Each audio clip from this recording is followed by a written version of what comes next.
Hi everybody, Jo here again. How you doing? Hope you're doing okay.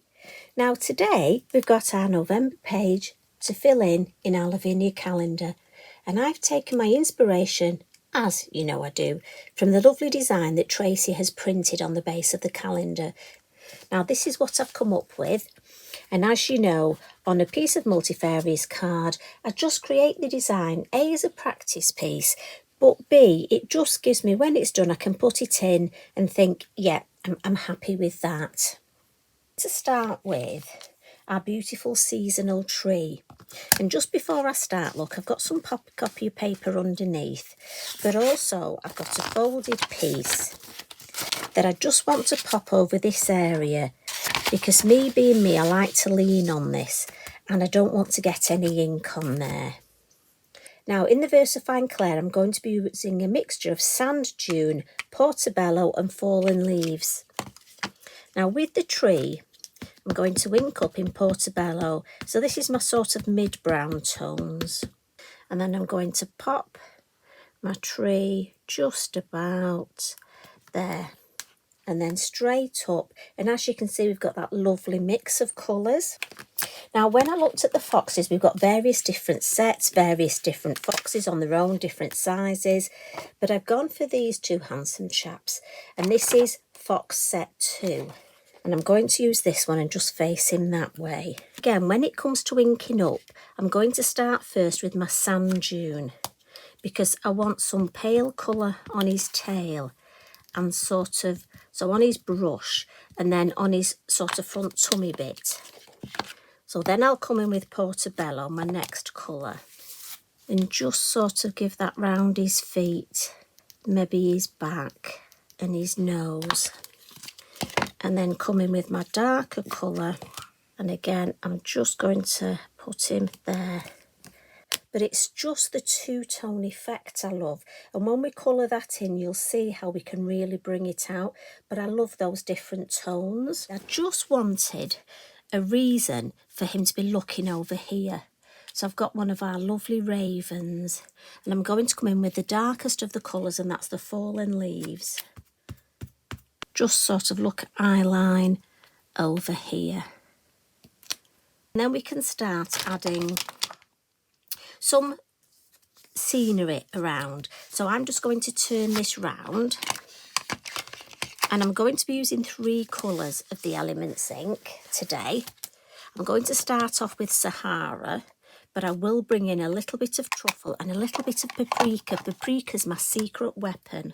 So with my lovely mini hill masks, you can use the normal hill masks. I'm just going to come in and start and add just a line right under, just to ground everything. And then I just want to give a gentle bit of hill, sort of hilliness, sort of over here. And what I tend to do is, if I've got a creature or a subject in the way, I tend to leave a white area around. This helps me. A, it helps me when I'm adding the colour, but also I think it makes the object pop, because you've got that white space. And again, if your mask isn't long enough, just move it along. We've got that lovely shape. And then last of all, we're going to add the moon over here. And just to save me putting it upside down, I'm going to start at the bottom. Now my finished one, so those of you that have just said, because I can hear you know, my finished one is darker. So my suggestion is start with the Sahara to take the whiteness off the page, and then we're going to add more colour. I'll just go around our lovely raven. If you just bear with me, just turn it round so that you can see. Now it is very pale, and I know it is pale. So what I want to do now is introduce some more oomph. And that's where I'm going to come in with truffle. I didn't want to do truffle in the beginning because I didn't want it too brown. And again, it's just about building up where I want it, and you can decide. And then what I'm going to do is bring in this beautiful stencil, and this is one of our new stencils, and it's called Diamond Checkerboard, and I just love it. Can't stop using it. I didn't think it would be one of my favourites, but it just shows you it's got me. So I want to make sure it's straight That's the main thing. So let's put it straight there. And I'm sticking with the brown. And I want a line of them here. And then I'm just going to come up and go around the tree, across the moon. Just want a little bit across that moon. And if you're not sure how much colour you're getting on, lift it up, look. And again, it's a tickle. I'm just going to ink up again, look, but when I ink, start in that corner, because that's going to be deeper, and that's fine, I want that deeper.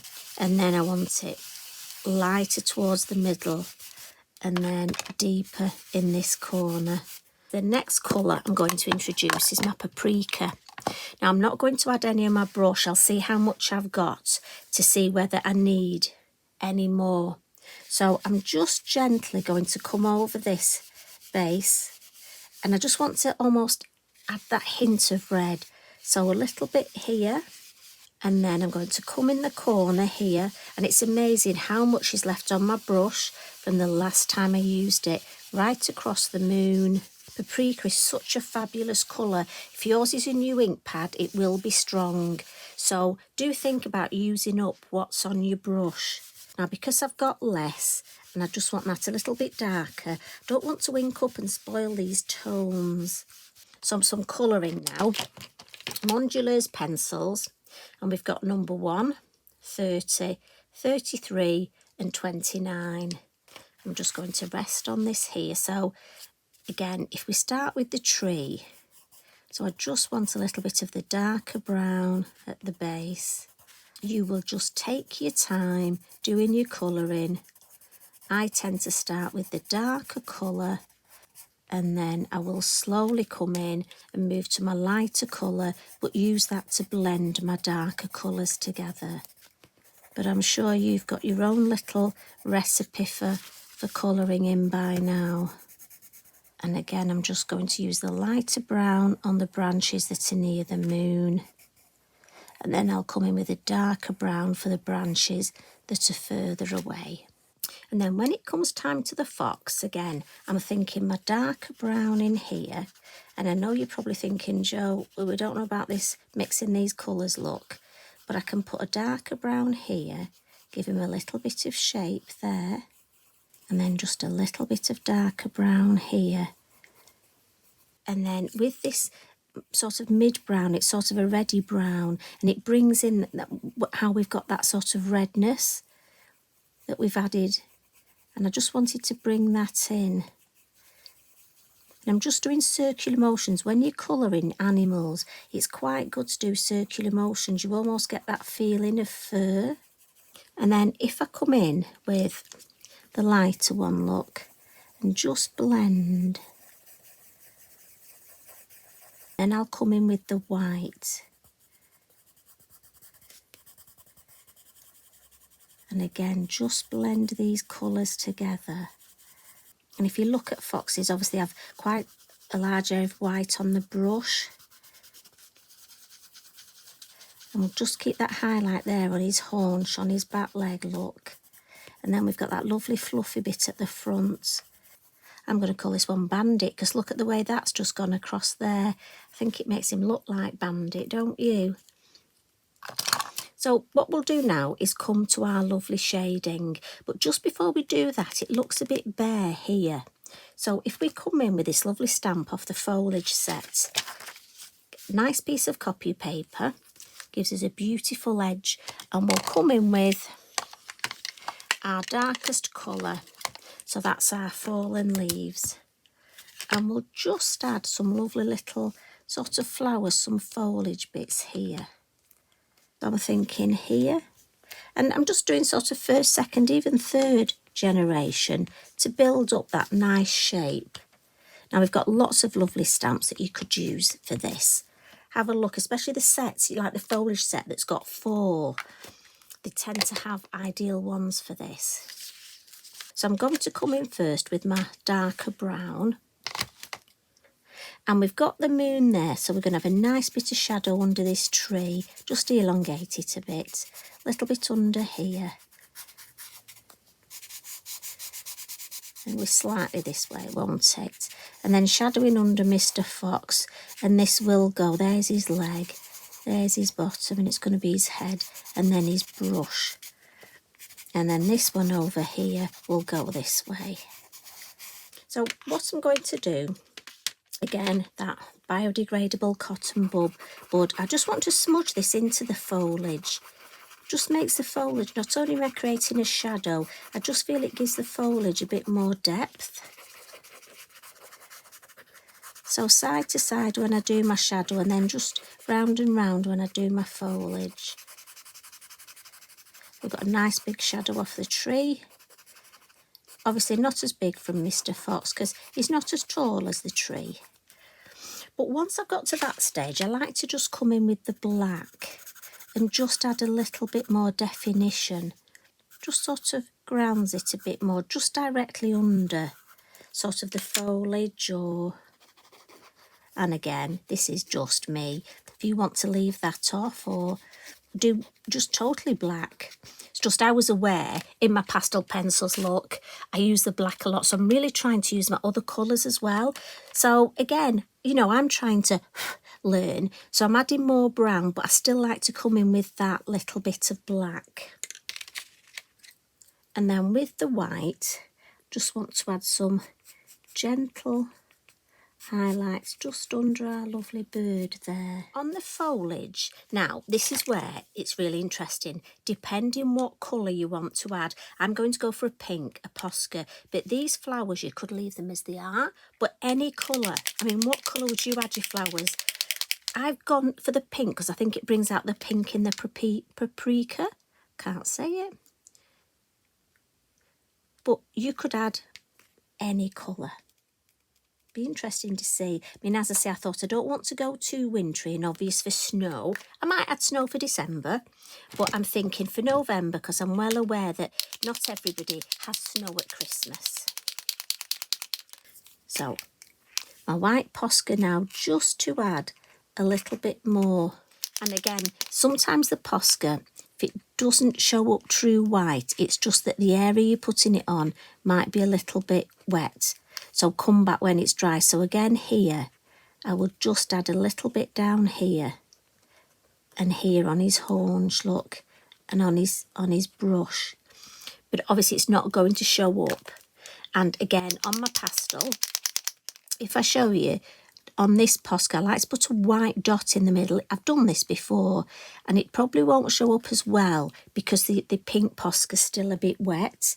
So I'll do it just to show you, but what I will do is when it's dry, because at the minute it's sort of wet on wet, I'll come back and I'll just go over the white areas a little bit more so that if you look on the finished one, it's showing up as a true white. On this, it almost looks milky. So we'll come back in for that. Now, I've already added a lovely sentiment sticker, and I thought on my adventures goes beautifully. But the last final thing that I want to do, and yes, I know, thank you. So those of you that have said, I just love my yellow sparkly Posca. If you're happy with a design like this, by all means, leave it like this. I've just got to be done.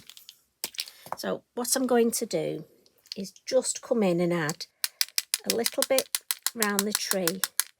And again, I love the fact of having the stencil work, the background.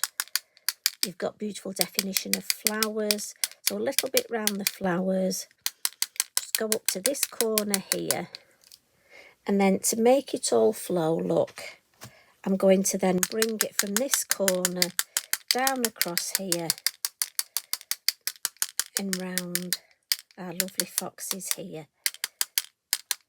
Just so we've got that lovely cohesive design. So the whole thing, but as I say, if you don't like your gold sparkles, you could put your... I didn't want to use white Posca because I thought I'm going to save that for December for my snow.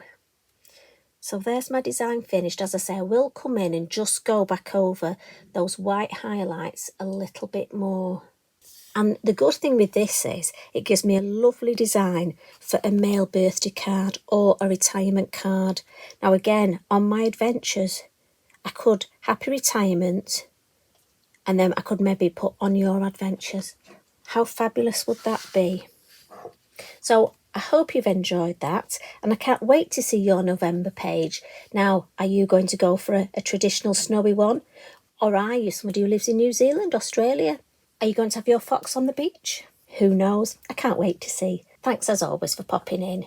When you've done your design, please share it on our socials, Lavinia for you, and reach out with Lavinia, because I love to see what you're doing, and you'll inspire each other as well. And remember to leave a nice comment. We all love a lovely comment, and you never know, you might just make somebody's day, and that could make all the difference. So you take care. I'll pop back soon. Love and hugs from me. Bye for now.